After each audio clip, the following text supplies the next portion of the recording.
Good morning, everyone. Thanks for joining us. And to whoever is on screen right now and in Singapore, Malaysia, anywhere, welcome.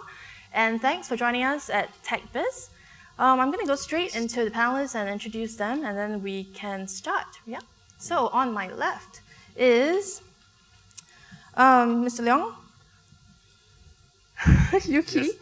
Yes, Be right there. So you're the Vice President of Technology at Changi Airport Group, right? So right. far, so good, right? So far, so good. Okay. And you currently lead the IT infrastructure and systems operations team at CAG, and you're responsible for IT service availability and delivery and related passenger experience. Good. Right. Okay, so some fun fact. The Changi Airport in Singapore handles over 51 million passenger movements, and that was last year's figures, and currently serves 110 airlines flying to more than 240 cities in 60 countries. So all that's right under Yuki's systems. Correct. Correct. Well, welcome, Yuki. Yeah. And to his left, Dane Anderson. I just met Dane like in 1998, and not very long ago.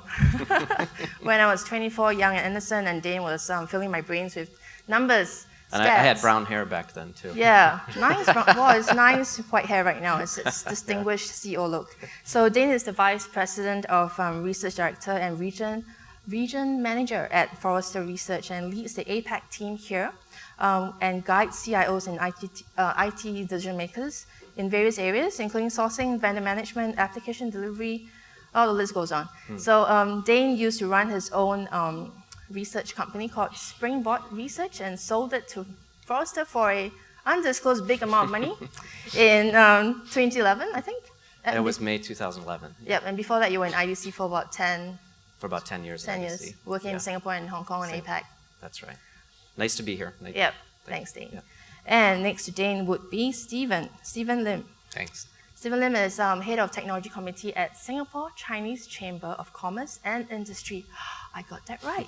Yes. And Stephen heads the Tech Committee, as I mentioned. And I think if you guys know SCCCI, they have a huge network of SMBs and MNCs as well. 37,000 SMBs, I think? That is correct. 37,000 corporate members. Yep. But Stephen's day job, CC and CEO and founder, Yes. Managing Director of Sequel View, which he founded in 92. 1992. Yeah. In my Close spare enough. time, I run that company. It's spare time. So that's like an SMB in your own right? It's about That is 40, true. 50 people that you're 60 managing now, right yeah. now. About Yep. 60 now. And it's a company that sells property management software? Record management, property management, yes. Yep. Okay, cool. Thanks, Stephen. Thanks Thank for you. being here. And to his left is Gary. Gary is, once my iPad stops skipping, from SIM University or UniSIM. So Gary is the Director of IT and you're responsible for all ICT decisions and implementations at UniSIM, which was established in April 2005 as Singapore's first private university. So Gary, young as he may look, has over 12 years of experience managing IT functions and has charted many IT strategies in Singapore. And he has a long list of certification, gosh, IS auditing, risk control, IS security, enterprise architect, and business continuity. Teacher Gary, thanks for being here. Yeah, thank you. And next to Gary is Nick. Is that Pilbeam? Going. Pilbeam, right. So Nick comes a long way from PricewaterhouseCoopers in Hong Kong and just flew in last night. Thanks for being here, Nick. Well, So Nick is the Director of Strategy Consulting for PwC in Hong Kong and has over 30 years of experience in the telecom, media, and technology sector and across various global markets, including Silicon Valley, Europe, APAC. And his areas of expertise include international executive strategy and commercial due diligence. And he has advised various global companies, including Cisco, Atos, Motorola, and has launched many Asian businesses from scratch. Thanks, Nick, for being here. thank you. Cool. Thank you. Okay. Great. So before we go into the question, which is what's really driving your ICT environment, I would like to actually define the who in that question. And I'm going to push the first poll that we have for our online audience. The poll question number 1 is, who drives your company's ICT decisions today? We have 5 options. 1 is upper management. Employees is number 2. 3 is customers. 4 is business partners. And 5 is competitors. If you're in the audience right now, you can take the poll on our URL, or you can maybe raise your hands. Let's try that. So who thinks that upper management drives the company's ICT decisions? Hands up. Anyone? Anyone? I see 1. 5. All right, about 5. And who thinks employees drive a company's ICT decisions? Like, Kichu, come on. Up, hands up. Okay, around 5, 8, slightly more. How about customers? Who thinks customers drive the ICT decision? Oh, okay, we have a winner here, I think. And next, business partners. Who think business partners are the ones? No? All right, there you go, business partners. And how about competition? Who thinks the competitors drive ICT decisions in a company? Right, okay. Interesting. So I think customers was the winner here in online. So what do we think? I'm going to start with Yuki, because you're nearest to me. So who do you think you're working the hardest for in your company? Would it be upper management, employees, your customers, business partners, or maybe, well, not maybe competitors, you don't really have competition in Singapore, but who is the one driving you the hardest? Okay. Let me begin by thanking Eileen for the invitation for me to be on this panel. Yep. My answer will be all of the above. All of the above, okay. Senior management, if they are technically savvy, I think we have an easier job. They are the ones that actually support your ideas and know what you're doing, and therefore recognize that IT is important and a very critical enabler for all our business and reaching out to our customers and so forth. So I would think senior management is a critical enabler. Okay. What drives the IT then? Of course, one of the main driving force will be the passenger to us, which is our customer. Every week we receive several complaints about IT. Some complain that the airport does not have good enough Wi-Fi. Some complain that our free internet kiosk is not fast enough. Some with several other complaints. We appreciate all this complaint. What my CEO used to say, complaint from the customer is the most valuable feedback you can ever get to improve your service and to retain the customer. So the customer actually drives the airport in terms of ICT development and adoption. We strive to make sure that we give the best experience to our passengers. We work with a lot of partners in the aviation industry, the ground handlers, the airlines, and all those. They are one of the ICT drivers because they are the one that actually push the information technology to the forefront together with airports. Take, for example, how do we actually ensure the airport terminal has the means to communicate to the aircraft? How do we enable our ground handlers to be more efficient at the tarmac area when they are servicing the aircraft?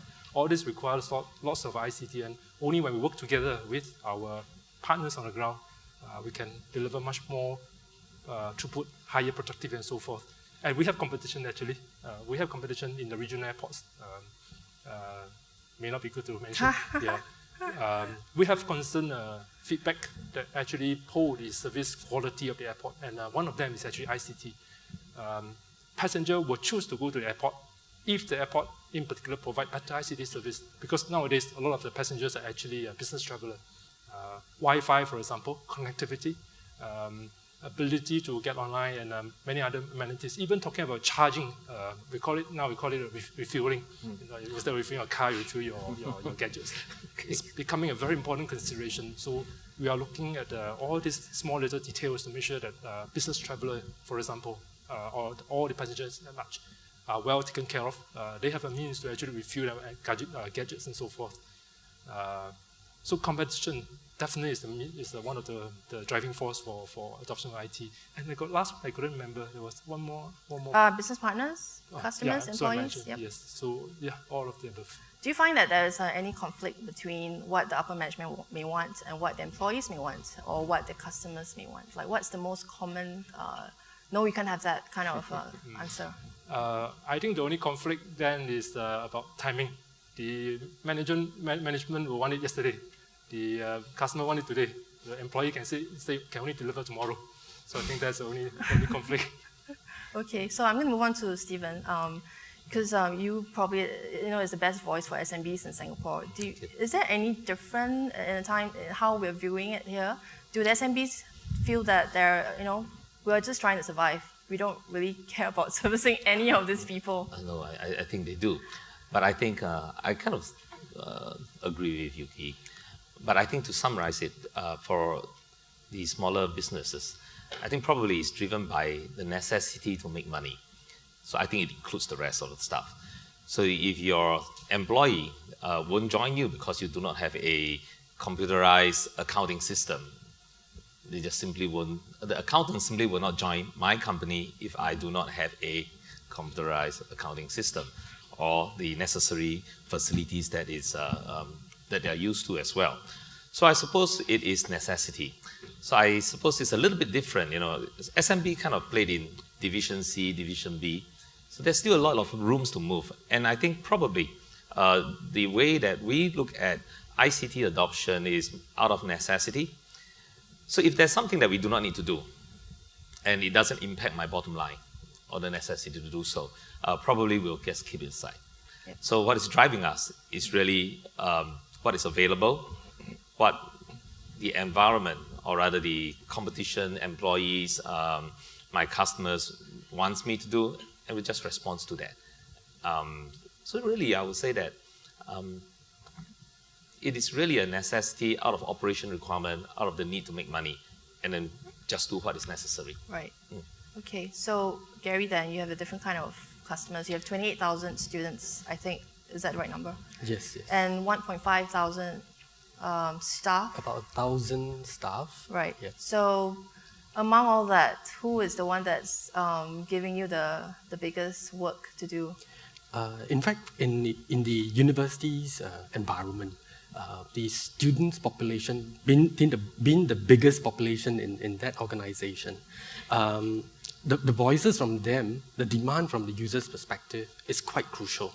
In fact, the management takes the demand, analyze it, churn out with a series of strategies, including the ICT strategies, to meet that kind of demands. Yep.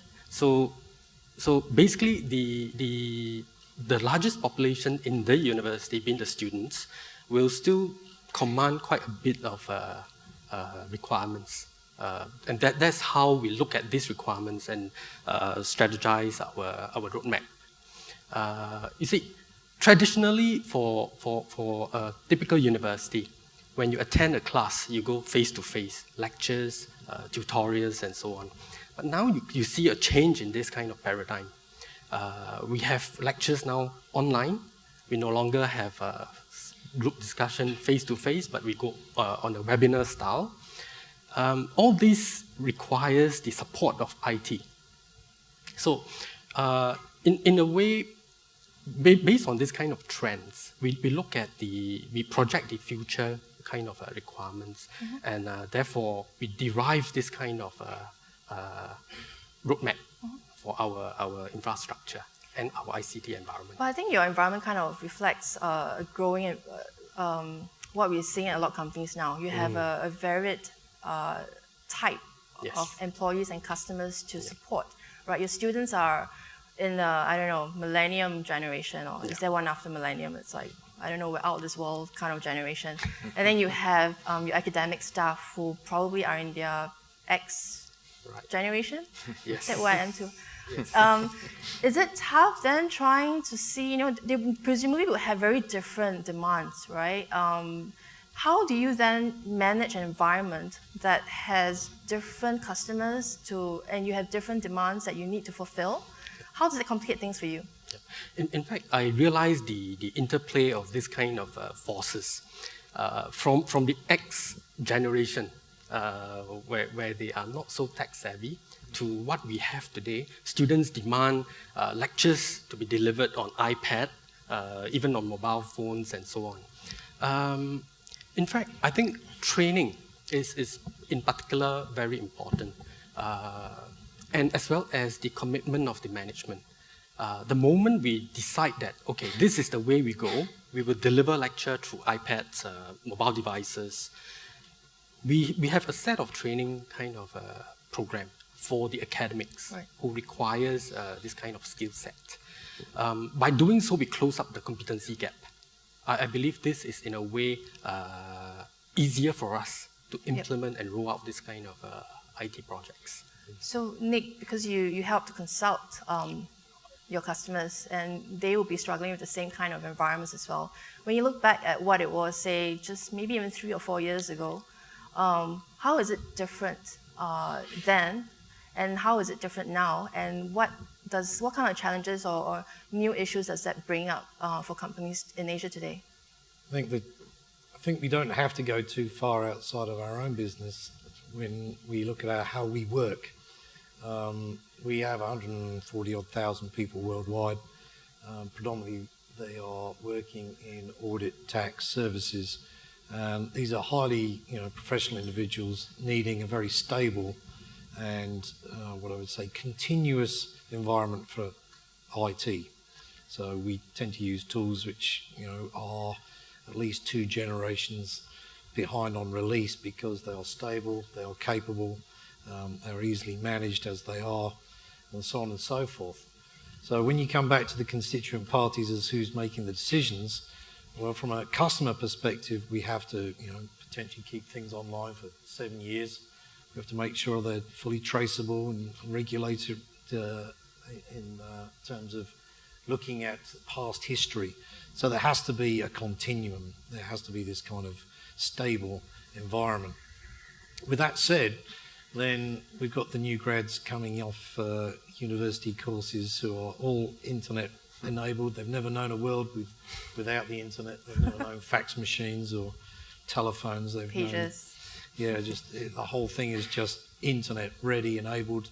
And the productivity of those individuals is so much higher when it comes to what I would say tools of the trade, things like email, messaging, putting together presentations, and being able to chop and change information at will, at speed. And that is phenomenally fast. So you've kind of got a very steady, stable state of business that we undertake, which is a continuum on tools that, as I said, may well be not necessarily the latest generation, but they are like that for a reason. And then you've got a new generation of individuals that come out and say, right, well, I want what I get on my iPad, I want what I get on my mobile phone.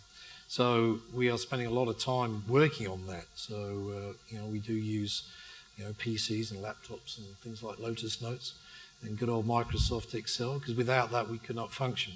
Right. However, for productivity purposes, you will find that all our capabilities are iPad and iPhone enabled. Yep. So the challenge we still have, though, and I think this is also for our customer base, is how do you put those two together in a seamless fashion where you've got, what I would say legacy. Microsoft 40-odd years old now. I don't know if anybody's ever seen the video of Steve Jobs and Bill Gates in 1983 on a panel such as this. You can find it on YouTube somewhere. It's very interesting to watch that. But that was the genesis of it. Here we are now, many years on. It was 40 years exactly, 2013. And we've still got the legacy that they created then as a very stable foundation for our business, our customers' business, and yet we have a new generation of individuals that are moving at a lot faster pace when it comes to technology adoption. And how do you put those two together, I think, is the fundamental challenge of not just ourselves, but of everybody in this room, I would suggest, and our customers and people watching online. Yep, and that moves to Dane, who has all the numbers in the world to tell us what are you seeing as industry trends that are coming up right now that it's companies in Asia are just really finding really tough to cope with. Right. Yeah, I mean, when I saw the question, I think for me it's interesting. Sometimes we can learn a lot by eliminating some possibilities. And what's interesting in the question is who is not driving IT strategy, and that is IT, the IT organization, the CIO. 5 years ago, if you put that up, CIO or the IT organization would have been one of the options, but the power has shifted so much away from them that it's these others that are driving it. So to me, that's an interesting finding in itself that we see, that the IT organization is struggling to keep up with all of these constituents. In terms of who I think should be, I think it is the customers, right? In terms of we research something called business technology, which is how you can generate business outcomes from technology investments. And the reality is a lot of CIOs and organizations still focus on back-end IT, infrastructure, servers, storage, and they're stuck there. And they have skill sets and people who are set there and expectations and cultures that expect that back-end IT. and they should be focusing on how they can generate business outcomes for customers through technology. I think who really is driving technology strategy, and from our research, is for most organizations, it's a mess, frankly. The CIO is being hit by all these different forces, right? The customer, the business, partners, and what's changed, I think, is that in the past they could hold that at bay, and now they can't, because you have this business-ready self-service technology that everybody's grabbing. So it's, you know, the CEO came in with an iPad 4 years ago, and he was told, look, he or she was told, you cannot use this. And he said, well, think again, I'm going to use it, and you're going to figure out how to make it work. And that's when everything started to change. So I don't know if I'm answering your question, but what our data shows is that it is now very, very messy. And I think that a lot of organizations are figuring out what is the best model to drive IT. And another dynamic we see is that the spending, not just as a share, but in terms of growth, is that the IT organization is controlling less and less of that. Yep. In fact, over the next 3 years, we forecast that spending in Asia Pacific by IT departments will drop. Not just the share, but in absolute dollars, it will drop as the business becomes more involved. So we don't see many customers who have figured this out yet. They're trying to adapt. I like the fact that you said it's very, very messy. So does that mean that companies right now are struggling to manage their ICT infrastructures? And what is that biggest thing that they're just not getting right? I think the biggest thing that we see, and when I talk to organizations, I think is culture and mindset. Right. And this comes up a lot. You know, I don't think it's infrastructure. I don't think it's technology. Oftentimes, it's the way that that they see their role, and in some cases, in fact, the CIO wants to change and add more business value, but the CIO and the board doesn't let them. Sometimes it's the CIO who has an expectation. Look, you guys just run the facilities and infrastructure. We don't want you to add business value. So I think culture and organization, I think that's the hardest. I was talking at an event in Australia, and a CIO said, you know, if you're working for a CEO in a company that doesn't value the business benefit of IT, then you should find a new job. You know, sometimes in some organizations, no matter how much the CIO wants to change or add business value, it's the organization which holds them back from doing that. So to me, that is the biggest barrier. Right. And Steve, I'm going to pose to you that question, seeing how you're a business owner. Is it very, very messy? Okay. I would say this. Actually, it's not. I think the challenge to CIOs is real. Traditionally, I would say that CIO feels that they are the people who will translate business strategies that is subscribed by somebody, usually owner or whoever, and realize them in the technology way. So when you have somebody else playing that role now, which is basically what our SaaS, our Google, and our other online facilities, and the users now have choice. The CIO lose control. The CIOs can no longer today tell people that, oh, you cannot use Skype. You must only use my video conferencing system. Right. Users just go ahead and do whatever that's necessary. And so sometimes the role of a CIO becomes a little bit confused. Yeah, of course they run a department that makes sure that all the routers have green lights and all the systems are running, and when somebody screams, they dash to it. But the ability to, the communications or the ability to dictate what the company should implement, they are kind of a step away. So in a small company, it's very straightforward. We have no CIOs. The big boss comes in and he says, well, I think this technology is great. Yes, it's a small company. We still do video conferencing because there's Skype, there is other forms. You know, the necessary tools that is required to make our job are all available. And guess what? All these are done without a CIO. And the users just hop on it. And like you say, my kids do collaboration on the net without the university or the school providing any infrastructure. Yeah. So what's the relevance of a CIO? Not very important. No offense to Gary and Yuki. No, that's not what I really meant. What I meant is that the business owners and the users feels that what they want to do, they have many ways of achieving that.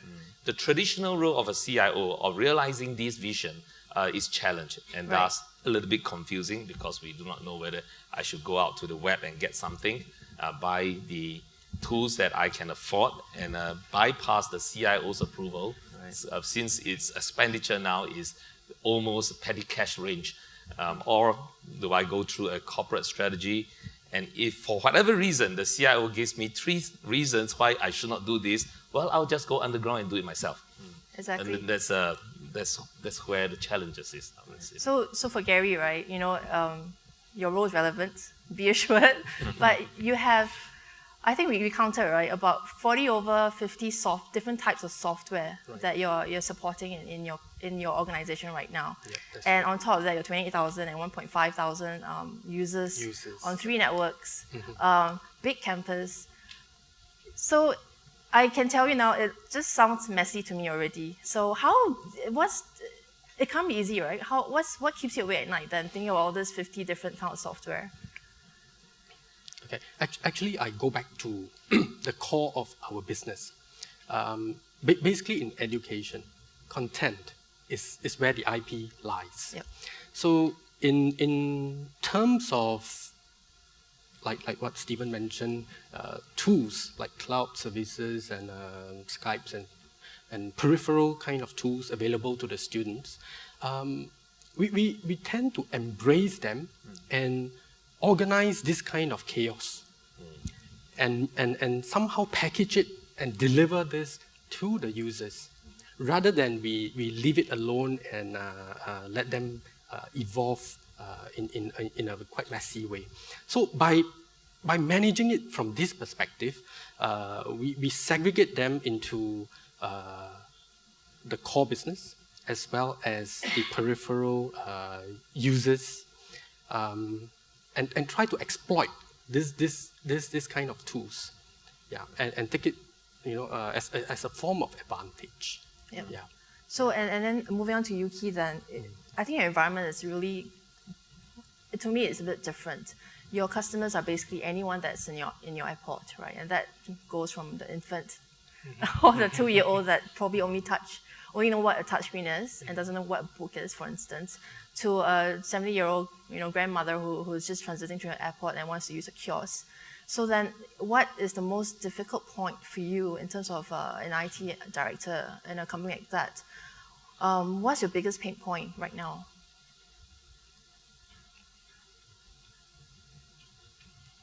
Could it be the management on infrastructure? Could it be the different types of software infrastructure that you're managing? Maybe let me answer your question in another way. Yep. But before that, maybe just allow me to add on. For a CIO in an organization that does not align with the vision, it stands for career is over.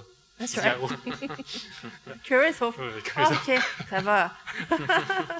So if you ask me what is the pain point, I think the availability of the system in the airport is most important to us. Take, for example, the passenger when they arrive at the airport. The moment he gets out from his car or from the taxi, he walks up to the check-in counter. The next thing you realize that the check-in system is not working, and then there's a long queue. This instance, we lose our reputation. We lose our customers' trust in us to be able to deliver world-class service. So there are certain systems that in the airport we consider as a critical. Check-in system, for example, the baggage system. You can't imagine that when you want to drop your bag, we tell you, sorry, the bag drop system is not working. You have to carry it yourself to the plane, so forth. So that is not acceptable. By whatever standard, it's not acceptable. So the availability of the system is very important. And how we actually manage all this diverse system, we adopt the architecture approach, where we talk about 4 layers, starting from a business architecture that is talking about highlighting what are the business outcomes they want to achieve, the information architecture, how the information flow from one system to another to make sure that we have a very good integration interface. The third is actually the solution architecture, to make sure that we have a robust system in place to be able to reuse and allow system to develop right from the start and not as an afterthought, such that they can integrate properly. And the last thing, of course, is a technical architecture which embraces the different technology, security, and so forth.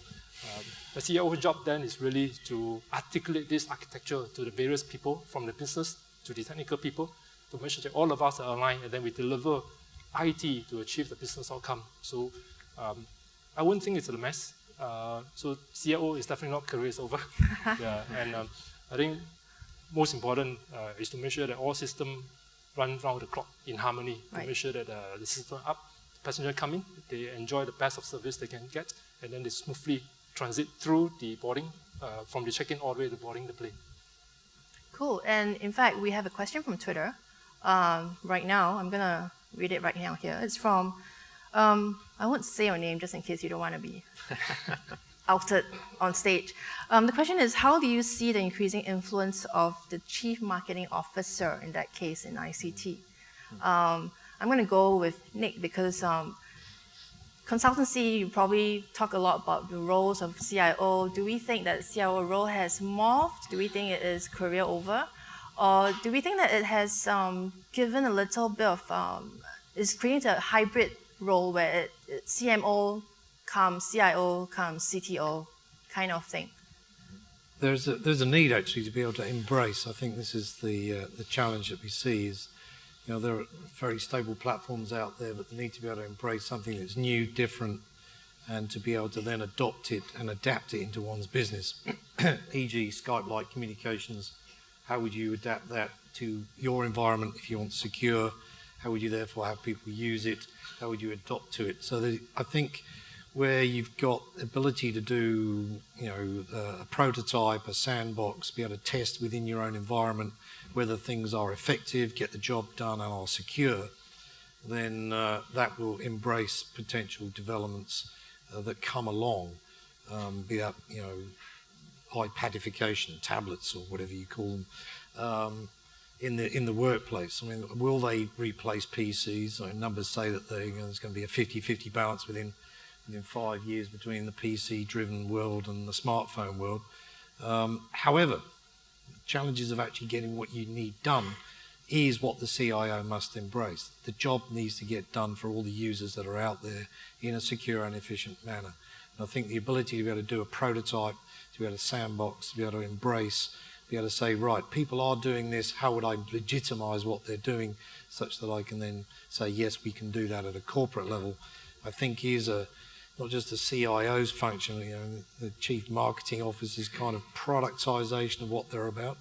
A lot of telephone company customers we've got do this all the time. You know, they are looking for new applications, how to get people talking to each other. We are a social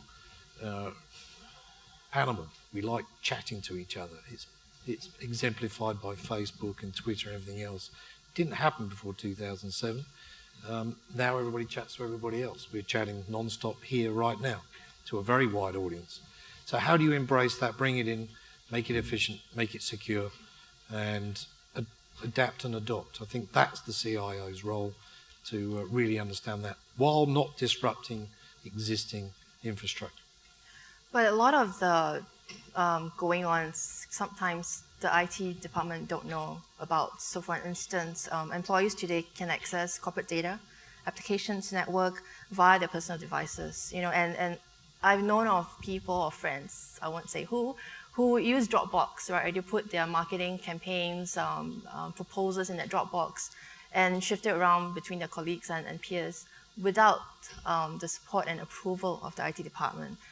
So Dropbox, Evernote, Angry Birds, for instance, not supposed to be in a device, but it's in a device that also houses all the corporate data. So what does that mean for a company like as an SMB or a SQL View, you know, Stephen, what does that mean for you when you're going, oh, I'm pretty sure my employees are using Dropbox when I told them not to?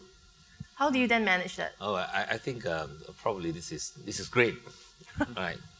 The issue with, especially SMB, is that, you know, we don't work with just our colleagues and our peers in the same organizations. You have to work with many people outside as well. Confining our facilities to only what our company and our staff can use is a real limitation. So the Dropbox allows us, it's the first time we have a almost universal or quick and easy to implement facilities that everybody can come on board immediately, whether they are working for one company or many, whether they are a corporate person or a consumer. And even if this person is not on Dropbox, we just signed an invite and then in another 15 minutes it's on already, without IT support. And without, so the ability to be agile is probably what SMB really needs. Obviously, that also means that we deliver faster service to the customer. We deliver more accurate communications to partners and so on. So I would say that for an SMB, where the requirement to do a piece of work quickly and well, probably in many occasions outweighs the need for security and corporate governance. And of course, the risk compared to Pricewaterhouse is different. If somebody sues us, well, it's a small company. It may not be worthwhile to sue us, whereas in Pricewaterhouse, it's a different issue. The incentive to do that may be a little bit higher. So the risk that is presented to SMB is much smaller, and thus it is much easier and faster and higher willingness to adapt, to adopt, because it's a great thing. But if you think about the public cloud services, right, and Dane will probably throw some numbers in, cloud is coming out, right? And Yes. you have Dropbox is just the beginning. We're gonna see a lot more cloud services being rolled out. Companies are building data centers like crazy in Singapore in anticipation, probably, of the cloud adoption. How does cloud play the role as the cost equalizer, but as well as it opens up a whole new can of worms in terms of legalities, data protection kind of regulations that come into play? Does that worry your customers, Nick? Is that something that comes up a lot now? I think the telecom providers are seriously looking at this from a how do we extend the role of ourselves to help ICT function within an enterprise.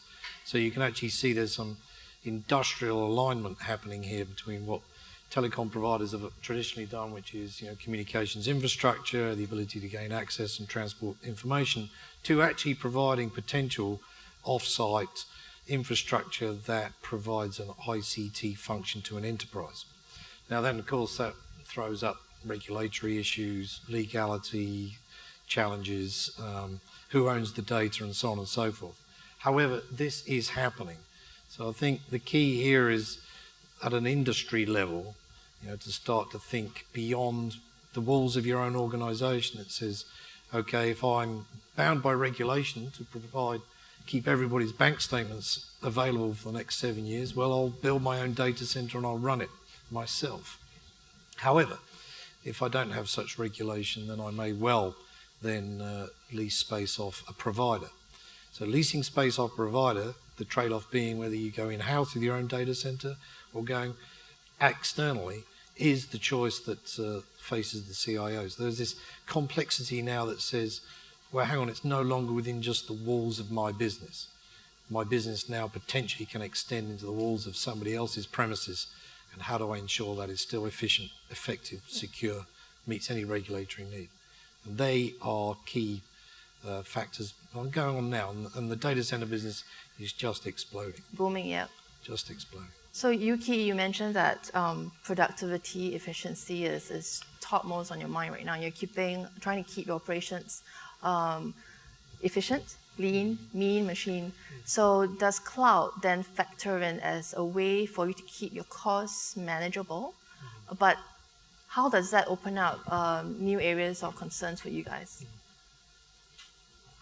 I think traditionally when we first started doing IT 30 years ago, everything has to be self-sufficient. We're talking about building our own data center, having own servers, some servers even hiding underneath the table and so forth. Those were the decades, 1 or 2 decades ago. Public cloud definitely presents some benefits, and I think the best way is to really look at the public cloud and the private cloud in totality, and then make the best use of this. You get the best of both worlds.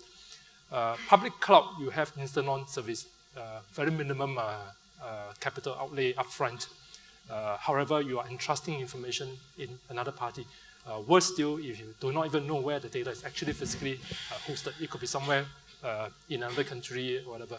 The public cloud is global. You don't know where they are, except you are quite sure it will be within Earth. It's not on the moon or whatever. Even then. Yeah, even then. It could be one day. The dark side of the moon. Yeah, which you can't see. It's on the other side. Yeah. So the further away the data is from your organization, the more dependency you have. First, you depend on the hosting infrastructure. Next thing, you depend on the telco, the lease line that's connecting your company's computers to the hosting servers. There are many dependencies. Yep. So these are the cons that we have to balance against the benefits you can get from the public cloud. So given all this consideration, private cloud will still have its niche. Take, for example, the critical operating system for the airport. Like I mentioned, the check-in system, baggage system, and so forth. We will still continue to have own private cloud in the airport. We will have our own data center. Whereas those applications, they are more for, say, public-facing, internet connected, we'll push it outside. We keep the data for critical system within ourselves, is that we have total control. We know who are the people managing it. We have trusted partners that are running our operation for us. And we know exactly what is the level of resiliencies and redundancy we have to make sure that we deliver the level of service availability and the service level agreement we want for our customers, for our partners, and for ourselves. For the public cloud, one thing I used to say is that we will choose to host those internet-facing applications on the public cloud so that you do not invite the traffic from the world into your data center, including those malicious traffic. You keep them outside. Yeah, that's good enough. Don't need to come in. So if we can make both the good use of the both kind of services, I think that you have the best of both worlds. Right. And Dane, you mentioned that this comes from one of the Twitter users. You mentioned that IT spending is going to probably drop in the coming years. Do you think cloud plays a factor in any of those as companies start to farm out certain things because cloud offers a much cheaper option for them? Is that why you predicted that? It's because, so overall IT will be growing, but it's that the share of the line of business will be that growth. And the share, so that is effectively what leads to that. But cloud definitely has an impact. There was an equity analyst report I read, and they estimated for every $1 spent with AWS, Amazon Web Services, $3 to $4 is taken out of the traditional IT market. So that is, of course, eating into that traditional spend, and that, I think, is optimizing a lot of the spend. Interestingly, a lot of our, in fact, we just did a survey, and it's still about 2/3 to 3/4 of all spend is either on maintaining what people already have or expanding what they already have. So only about 1/4 is on innovations and new projects. Right. On the question of cloud, I did want to talk a little bit on the security question. We've done a lot of research on an area called the Zero Trust security model. Right. So in the past, the model was a lot of security professionals would think of their networks like an M&M. So they want to have a hard, crunchy outside and kind of a chewy inside. And this was predicated on trust. So for those inside your company, you had some standards. For those outside, you would just try to keep malicious threats out. And what's being discovered now is that you can't trust a packet. How do you trust a packet? And a lot of the security breaches now are from malicious people inside the company. A survey we did suggests about 15%. And look no further than Snowden, right? So with the Zero Trust security model, what we're saying is that that is broken, that no longer works. And organizations need to look at how they secure data, not how they secure devices or infrastructure. And building a system that tries to have a perimeter which keeps malicious threats out is outdated. And so we've done a lot of work on how you can make security ubiquitous throughout everything that your employees, partners, and customers do, as it were.